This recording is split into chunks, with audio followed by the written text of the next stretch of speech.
Le collectif catholique à l'origine des marches contre le président Joseph Kabila a demandé dimanche au patron des Nations Unies de renforcer le rôle de l'ONU dans l'organisation des élections prévues le 23 décembre en République démocratique du Congo.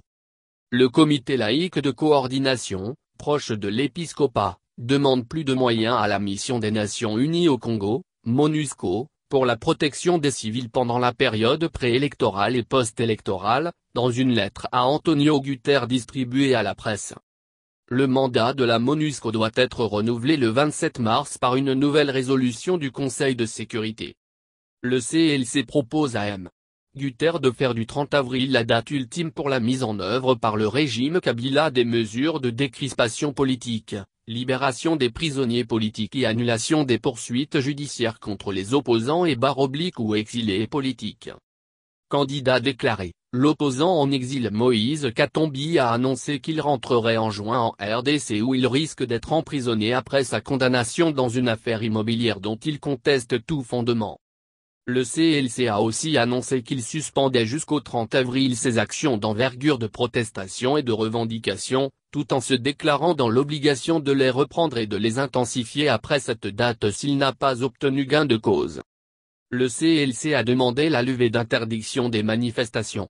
Les autorités avaient interdit ces trois marches des 31 décembre, 21 janvier, et 25 février, dont la répression avait fait une quinzaine de morts.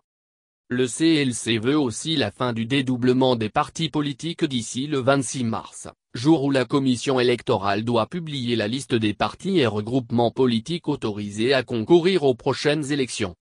L'opposition accuse le président Kabila d'avoir dédoublé des partis pour les affaiblir, comme le parti historique d'opposition UD, étiquette que revendique le fils de son fondateur, et l'actuel Premier ministre. Le président Kabila a plongé la RDC dans une grave crise politique en décidant de se maintenir au pouvoir au terme de son deuxième et dernier mandat le 20 décembre 2016. Depuis ce coup de force, le calendrier électoral a été à plusieurs reprises modifié, avec des élections désormais fixées au 23 décembre 2018. Joseph Kabila n'a pas déclaré publiquement qu'il ne briguerait pas un nouveau mandat, ce que lui interdit la Constitution, provoquant de fortes tensions dans le pays.